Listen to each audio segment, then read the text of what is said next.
La réforme des retraites peut-elle être abrogée? La question se pose parce que le Rassemblement national veut proposer cette abrogation lors de sa niche parlementaire. De quoi s'agit-il? Philippe Ballard, bonsoir. Expliquez-nous, vous êtes député RN de l'Oise. C'est quoi cette niche parlementaire et quand le débat sera-t-il posé à l'Assemblée? Alors, une niche parlementaire, ça consiste tout simplement de 9h à minuit à voir l'ordre du jour qui appartient à un groupe. En l'occurrence, le Rassemblement national étant le groupe le plus important, la première niche nous est attribuée. Et donc, nous proposons, chaque groupe peut le faire, des propositions de loi. Et la première proposition de loi que l'on présentera consiste donc, je vous l'ai amené, voilà, ça se présente comme ça, en une abrogation de cette funeste réforme des retraites qui a amené l'âge légal à 64 ans et 23 ans on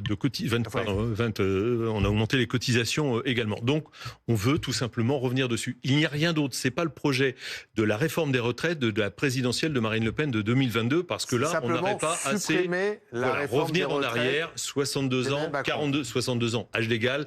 42 ans pour les annuités. Vous avez une majorité pour faire passer votre proposition de loi? Alors, ça vous a pas échappé. On est 126 députés Rassemblement national. Avec nos alliés ciotistes, nous sommes 143. Donc, ils la voteront. On va regarder. Ils la voteront. Alors, nos alliés ciotistes, pas sûr. Ouais. Non, mais ils ont une vision. On a des alliés, c'est pas des clones. Mais il a pour la réforme à 65 ans. Ouais. Mais ce sont des alliés, ce ne sont pas des clones. Voilà, chacun. Donc il y a une liberté de vote. On est d'accord sur 90% de la Donc vie il vous manque française. quand même pas mal de voix. Voilà, mais on regardera de l'autre côté de l'hémicycle et on a cru comprendre que le nouveau Front populaire n'était pas favorable non plus à cette réforme. Donc, s'il y a une constance politique, si on ne veut pas mentir perpétuellement aux Français, je pense que le nouveau Front populaire pourrait voter cette abrogation lors de la niche fiscale du 31 octobre. L'une de ces C'est pour ça que je regardais par là. Avec nous, Danielle Simonet, bonsoir, député écologiste et social de Paris. Vous êtes aussi pour l'abrogation de cette réforme des retraites, vous l'avez dit et redit avec vos amis de gauche pendant notamment la campagne législative. Est-ce que vous êtes prête à voter cette abrogation, cette niche parlementaire? Alors, il n'y a pas encore de position des différents groupes de Nouveau Front Populaire.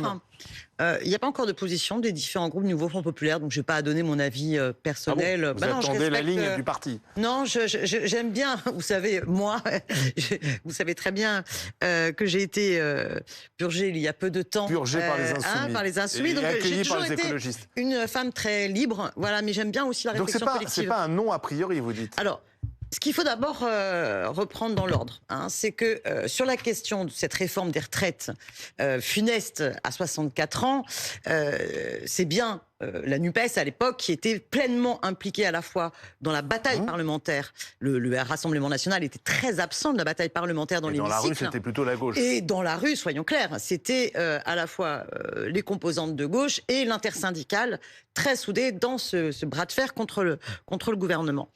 La question qui se pose pour l'abrogation de la réforme des retraites... La question de savoir, c'est ce que la fin justifie les moyens.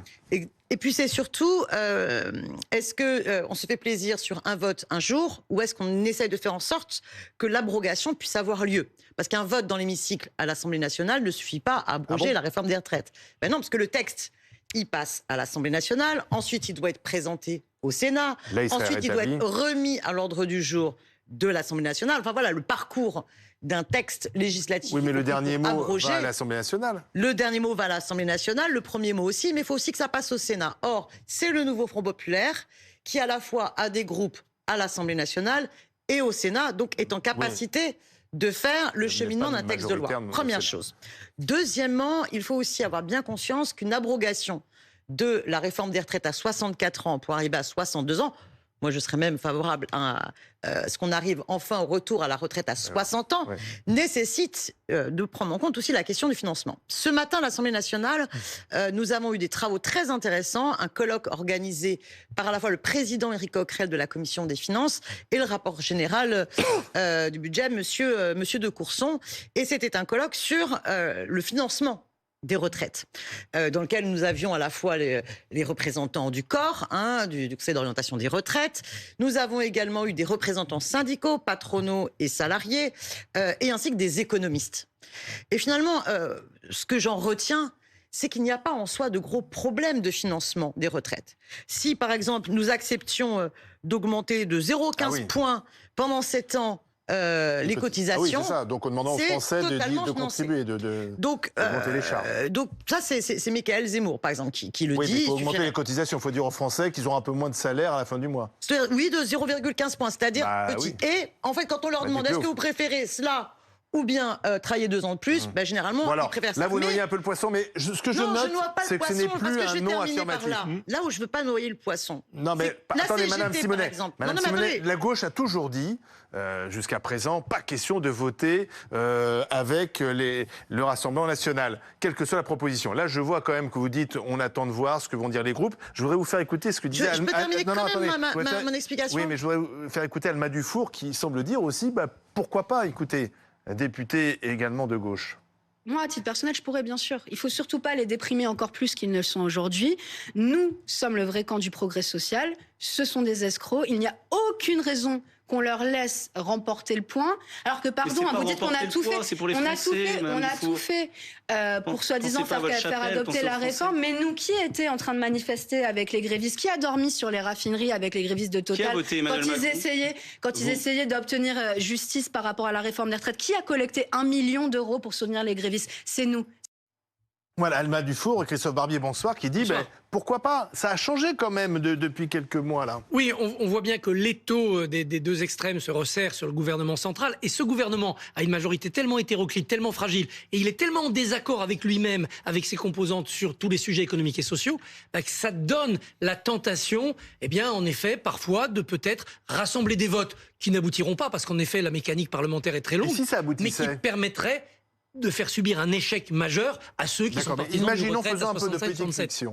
On abroge la réforme des retraites. Qu'est-ce qui se passe-t-il? On repart, donc on est à 62 ans. Non, il faudrait pour ça tout un circuit parlementaire, donc on n'y est pas. Et en effet, ça veut dire que c'est la loi précédente qui s'applique, puisque ça serait une abrogation de ce qui a été voté sous Elisabeth Borne, ça ne serait pas une nouvelle loi. On reviendrait quelque part à des calculs plus anciens. Sauf que se poserait à nouveau la question du financement, puisque la réforme des retraites a été faite en partie pour pouvoir financer le système. Elle se pose déjà. La retraite est déjà insuffisante en termes seulement comptables. Donc il faut remettre tout ça à plat. Certains pensent qu'il faut ressortir le projet de retraite à points de 2019. D'autres qu'il faut travailler uniquement sur les critères arithmétiques et aller vers 69 ans comme nos voisins allemands ou d'autres pays européens.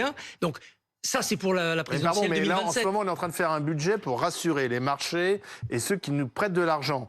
Si la réforme des retraites est abrogée, Philippe Ballard, je me tourne vers vous, vous allez faire paniquer les marchés. Et Bruxelles. Et Bruxelles. Oui, bon, alors là, ça va pas nous faire d'oreilles. Non, mais attendez, on a besoin de l'argent des banques. Cette réforme, elle est injuste, inefficace et brutale. Elle est rejetée par une immense majorité. Mais le retour en arrière n'est pas rassurant non plus. Sur le financement, parce que ce qu'il faut savoir quand même, c'est que, et on est parmi les plus mauvais d'Europe, voire du monde, il y a une personne sur deux qui prend sa retraite, qui est encore en activité. Les autres, ils sont sortis du marché du travail. Ils sont en invalidité, ils sont au chômage. Donc, pour les déficits et la dette, tout ça, c'est à somme nulle. Parce que les indemnités, c'est des cotisations, ce sont des impôts, ce sont des taxes. Et puis, je vous ai amené cette proposition de loi parce que tout est marqué noir sur blanc. On se réfère à des rapports, notamment du corps, mais pas que, qui nous montrent que la réforme de 2023 est ou simplement pas suffisante. Donc, oui, mais revenir en arrière, c'est pire. Pardon, Monsieur Ballard. Oui, alors après, vous venez de démontrer que justement, si on revient en arrière, ça veut dire vous sortez les gens qui sont en invalidité ou au chômage, ils seront tout simplement à la retraite. Donc, c'est une somme nulle pour les caisses de l'État. Et puis après, faire de la politique, c'est faire des choix. Oui, on avait chiffré au moment de la présidentielle de 2022, c'était un coût financier de 9 milliards d'euros. À côté de ça, mais c'est ce que nous coûte le plus cher déjà les retraites. Il y a des dépenses, mais si vous référez au contre-budget, alors c'est le PLFSS, c'est le budget de la sécurité sociale. Si vous vous référez tout simplement à notre contre-budget présenté il y a quelques jours, notamment par Jean-Philippe Tanguy, on fait des économies sur les dépenses et les économies structurelles. Alors pêle-mêle, c'est notre contribution au budget de l'Union européenne, sur l'immigration, sur la fraude fiscale, sociale, sur toutes ces agences diverses et variées qui nous coûtent un pognon de dingue, comme aurait dit quelqu'un, des milliards d'euros. Donc on fait des économies par ailleurs et c'est un choix politique. Oui, on permet à ceux qui ont commencé à travailler jeunes de partir en étant à peu près en bonne santé. C'est quand même pas demander la Lune. Donc la France peut se permettre ce que tous les autres ne font pas. Vous êtes complètement hors sol, M. Ballard. Pardon, non, mais pardon. Il n'y a pas un pays en Europe qui dit ce que vous racontez. Pour lutter efficacement contre ce problème, il y a s'attaquer au taux de productivité. 0,1%, c'est le gain de taux de productivité de l'économie française depuis 2017. Quand tous les autres pays de l'Union européenne font 1,2. Le taux de productivité, le taux de productivité, c'est quand même ce qui fait la richesse du pays. Deuxième problème, et pas des moindres, c'est le taux de natalité. Parce que là, on regarde, on est un peu comme le nez, vous savez, les chiens sur le nez, dans une voiture, ils ont le nez sur la vitre, là, mais il faut se projeter à 20, 25, 30 ans. On n'a jamais fait aussi peu d'enfants. Donc il faut de l'immigration pour stimuler la natalité. Non, on peut donc vous allez obliger les Français à avoir des enfants. On ne va pas obliger, ça serait complètement stupide. C'est juste mettre en place une politique. Il y a un désir d'enfant. En fait, c'est un peu démago ce que vous faites. Non, pas du tout. Au moment de la réforme des retraites, au moment de la réforme, vous savez très bien que c'est pas faisable. Au moment de la réforme des retraites, on avançait toutes ces études qui montrent qu'il y a un désir d'enfant dans le pays. Sauf que, les couples ne font pas d'enfants parce que c'est compliqué, parce qu'il n'y a pas une vraie politique familiale. Donc ce sont les deux piliers à s'y attaquer, mais d'urgence totale et absolue. Donc finalement, vous vous retrouvez dans les propositions un peu démago aussi. Mais non, c'est pas démago, c'est pas démago. Le Rassemblement national. Alors juste une phrase, excusez-moi, je vous laisse parler, collègues. Non, mais ce qui est démago, c'est de laisser depuis des années, laisser aux Français que c'est en serrant la vis, en serrant la ceinture qu'on y arrivera. Non, mais il y a de l'argent à aller chercher aussi ailleurs. Il y a les dépenses, mais il y a aussi de l'argent à aller chercher ailleurs. L'espérance de vie, aujourd'hui, on vit plus longtemps, donc c'est normal de travailler un peu plus longtemps. Mais dans tous les pays, ça se fait comme ça. Et en fait, la France, vous écoutez, tu es espèce d'un îlot qui ne doit pas regarder comment ça se passe ailleurs et qui propose des choses qui ne tiennent pas. Bien, alors, vous ne financez pas, sauf en augmentant les cotisations. Justement, on va prendre la question du financement. Moi, je pense que vraiment le Rassemblement national est dans l'imposture la plus totale, parce que d'abord sur la question des retraites, on n'arrive pas à les suivre entre ce qu'avait pu dire Marine Le Pen à la présidentielle, ce qu'a pu dire Monsieur Bardella le coup d'après, ensuite ce que le groupe dit. Enfin, je veux dire, on nage à chaque fois dans des vagues contraires où on ne sait plus. Alors tantôt il faut partir à 60 ans, tantôt il faut partir à 62 ans, tantôt il faut revenir. Enfin bon, on est complètement perdu. Je vous dirai après. Par contre, il y a une constance dans le Rassemblement national. Il y a une constance qui est à chaque fois de s'attaquer aux cotisations sociales. Le Rassemblement national a voté contre tous nos amendements et nos propositions depuis 2 ans sur la hausse du SMIC, sur la hausse des salaires, parce qu'à chaque fois, il disait il faut baisser ce qu'ils appellent, eux, les charges, et ce que nous appelons les cotisations sociales, qu'elles soient payées par les salariés ou qu'elles soient payées par les employeurs. Or, c'est ce qui finance notre système de retraite. Je vous donne un exemple de ce qui a pu être dit. Non. En mettant à contribution tout ce qui est les primes, les intéressements, eh bien, on pourrait avoir tout de suite 2,2 milliards les primes et les intéressements des salariés ? Oui, pour augmenter les cotisations. Le pouvoir d'achat augmente. Vous faites l'égalité salariale femmes-hommes. Faites l'égalité salariale. Vous êtes contre l'égalité salariale femmes-hommes ? Ça se décrète pas visiblement. Parce que ça se décrète pas visiblement, mais visiblement, le gouvernement n'a jamais voulu véritablement imposer l'égalité salariale femmes-hommes. Comment vous faites pour l'imposer ? Eh bien, écoutez, c'est simple. On propose une contribution sur les entreprises qui discriminent, c'est-à-dire celles qui ont démontré dans les chiffres sur l'indice égalité femmes-hommes qu'elles ne respectaient pas la loi. Eh bien, elles payent plein pot. Et je vais vous dire qu'à ce moment-là, on aura une augmentation des entreprises qui essaieront d'arrêter les inégalités femmes-hommes. Eh bien, l'égalité salariale femmes-hommes, ça ramène 6,5 milliards d'euros en plus. Sauf si les entreprises arrêtent d'embaucher des femmes, c'est le risque. Vous avez comme ça un certain nombre de mesures payer la pénalité. qui peuvent être prises et qui vont bien au-delà de la somme nécessaire. Mais ça veut dire qu'on accepte l'idée du salaire socialisé. Oui. Et le RN est totalement opposé à cela. Est-ce que vous accepteriez les organisations syndicales sur ce débat sur les retraites nous ont dit la chose suivante. Bon, on sait qu'il y a plusieurs niches, puisque vous avez le nouveau Front populaire qui va avoir la niche de la France insoumise quelques semaines après celle du RN. Et où, là, vous aurez également une proposition de loi d'abrogation de la réforme des retraites. Eh bien, les organisations syndicales comme la CGT, elles disent 2 choses. On préfère une proposition de loi dont on est sûr qu'elle fera le chemin jusqu'au Sénat et qu'elle pourra continuer et pour aboutir, et qu'elle puisse, en plus, assumer un financement et que ce soit pas simplement le coup de conne démago de ceux qui n'étaient absolument pas en soutien aux salariés pendant le bras de fer. Pour les retraites, est-ce que, comme vous voulez fiscaliser les revenus des salariés les mieux payés, vous accepteriez décréter les retraites les plus élevées ? Il y a beaucoup de petites retraites, mais il y a aussi des retraites confortables. On voit que certains retraités, une partie, vivent mieux que les actifs aujourd'hui et ont gagné plus de pouvoir d'achat. Est-ce que ça serait dans votre pouvoir ? Aussi, pareil, en Europe. C'est unique en Europe. Est-ce que vous diriez à ces retraités aisés, faites un effort, il va y avoir une cotisation peut-être temporaire, mais pour financer le système ?